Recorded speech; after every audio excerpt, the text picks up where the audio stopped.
dhugaan Haceekoon baane hundi keessan amantii qabdaniin xinnaan guddaan abbootiin hundi keessan akka dhugaan Haceekoon ba'u waaqanaa kadhaan jedha. Deemsa jilbii kaleessa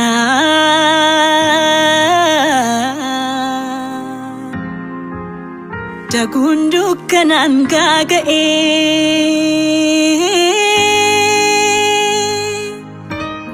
dhaabbadheen deema har'aa situu dhadhaabbatanaa ta'ee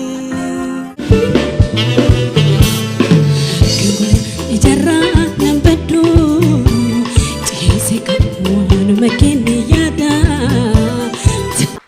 Deemsa jilbii kaleessaa daguun dukkanaan gaaga'ee dhaabbadheen deema har'as situu dhaabbatanaaf ta'e teessoo ulfina dhaddacha koo qoluuf hiraaranarraa guca jireenya kootiiti ati abbaa dhugaa fi karraa si'innaa sonaa'ee tole milkiin kakoo situ naaf badhaasee wabii jireenya koo galatoomii abbaa wabii galatoomii.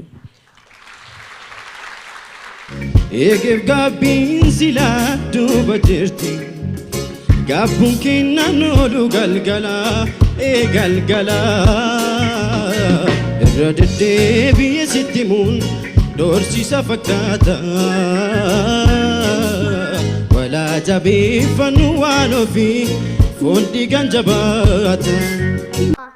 Galatooma. Haceekoo har'a aartii ati keessa dabartee deemtee quuqama uummata kee itti ibsachaa turtee jajjabeessuu fi arjummaa fi gara laafummaa kee nutti dhiistee kennata yookaan leegaasii kee itti fufsiisuuf waggaa waggaan badhaasa maqaa keetiin qopheessuun akkasumas warroota hojii hin dagatamne aartii Oromoo keessatti hojjetanii darban yaadachuuf akka namaatti osoo hin taane akka fedha waaqaatti marsaa sadaffaarra geenyeerra. Ati akka odaa taatee si jalatti walitti qabamnee sagantaa qophii irratti hirmaachuuf keessummoonni kee fi jaalattoonni kee na eegaa jiru waan ta'eef Haceekoo gara isaanittan darba. Dorgomtoonni fi injifattoonni badhaasa Hacaaluu Hundeessaa marsaa sadaffaa irra deebi'uun baga nagaan dhuftan anaa dhufun jedha.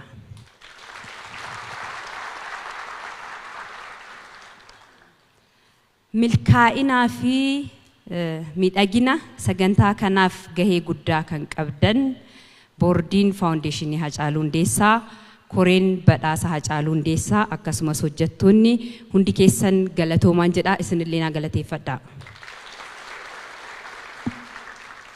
Ispoonsaroonni keenya baankii Awaash, inshuraansii Awaash, baankii Oromiyaa, baankii Kooppii yookaan gamtaa Oromiyaa jechuudha. Dhaabbata Coca-Cola akkasumas hoteela Skylight baay'ee galatoomaa jechuun barbaada isinis na galateeffadha. Asumarratti waltajjii akkasitti bareedu kana miidhagaa kana kan nu hojjettan warra isteejii kana nu hojjettaniifillee galatoomaan jedha isinis na galateeffadha.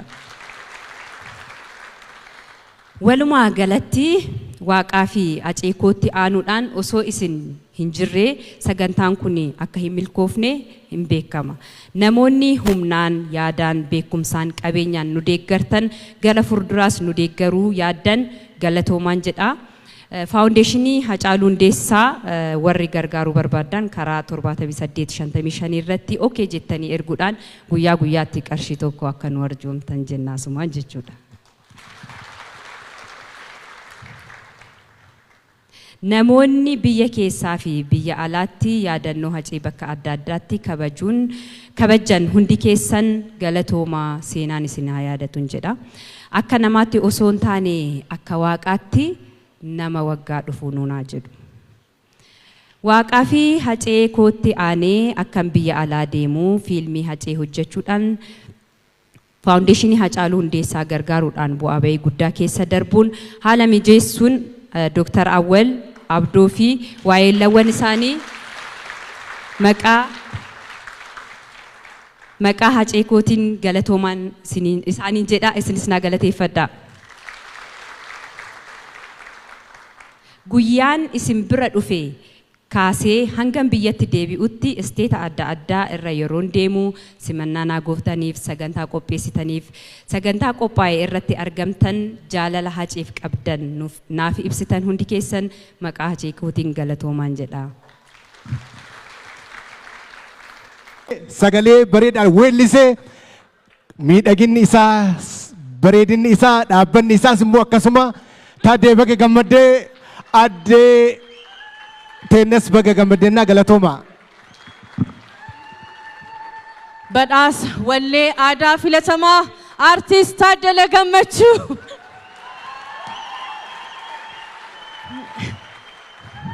Baga gammaddee birrii 100 fudhatee jira 50 kan kooteela.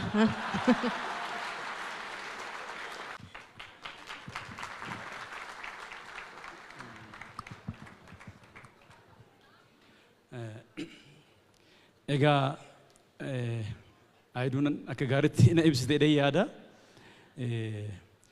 Awwaardii kanarratti immoo sagantaa kanarratti Haceen ilma dhalootati, ilma jenereeshinii haaraa ijaaree Haceen fakkii artistoota Oromoo, fakkii Oromoota hundaati. Waa'ee Hacee haasa'uun amma barbaachisaan ta'u hundumti keessanuu hin beektanii waltajjii irraas haasaa dubbatamaa ture waan ta'eef. Egaa Haceen tasana yaama waan ta'eef ittiin qophoofne onnee Oromoota hunda keessa jira. Badhaasni kun immoo maqaa isaatiin moggaa'e kun mana kiyya keessa galuunsaa ganamas galgalas gaafan galus gaafan manaa ba'us waan kanan arga waan ta'eef baay'ee gammadeera. Galatoomna.